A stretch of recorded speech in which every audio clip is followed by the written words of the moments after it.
Alright, fairly simple question here. What do you think went wrong with the invasion? And when people say invasion, they're talking about the WCW, ECW invasion of WWE.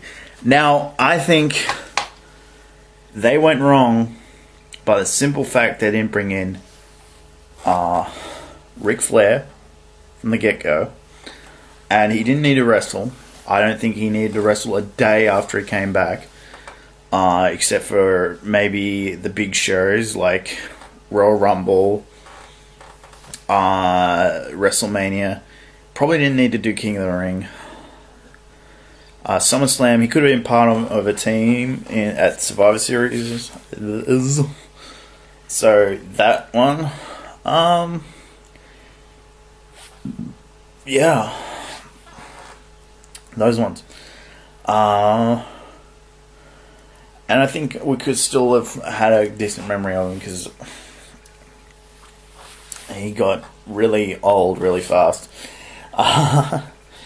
They didn't bring in Hogan from the get-go either. Not that they didn't bring in a lot of the big names that they needed to bring in. And I remember going, where's Scott Steiner? And now I know that he was hurt, so okay, fair enough. If I'm hurt, I want to sit down at my thing and do that. It sounds like he was not even in shape when he came back. Not good shape. So, and people forget WCW was also a shell of its former self when the 2001 rolled around. I think if you did an invasion in '99, you would have gotten a better deal, because and they didn't bring. What they didn't do is there was a Raven and Steven Richards. While Steven Richards wasn't a big part of WCW, they could have said, hey, he worked for them at one time and he was Raven's lackey at the time, so the two of them should have gone over there too, but not as ECW guys, because they didn't need to do that. I think if you can't use the name ECW, that's why they started calling themselves the Alliance, and the Tribe of Extreme and everything. They could have postponed that until after that they bought it, and they could have done a full-on ECW invasion. And I think they did do a better job when they brought back ECW initially. But once the first show rolled around,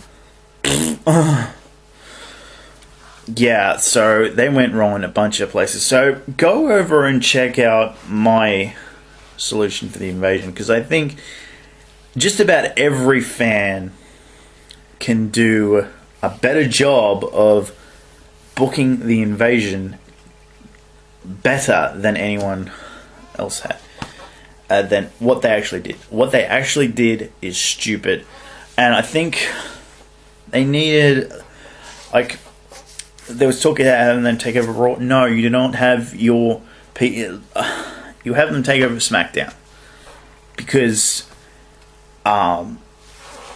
when this is the main reason why you have them do that rather than Raw. Raw is live every week. SmackDown was taped, so you do them taping that episode, and you do back-to-back tributes after the 9/11 thing. WCW tribute first, then the Raw tribute the following week. Because I think it was a better idea to keep them separate, run two different brands, do that to start your brand split, which they eventually did anyway. Yeah, and you got some rookie guys there. Granted, send who you think necessary to send down to Deep South or whatever, Heartland, whatever they ended up doing. And yeah, and I think they completely misused Chronic because they were not a Undertaker and Kane ripoff, and I think it was just a way for Taker to get back at Bryan Adams, I think.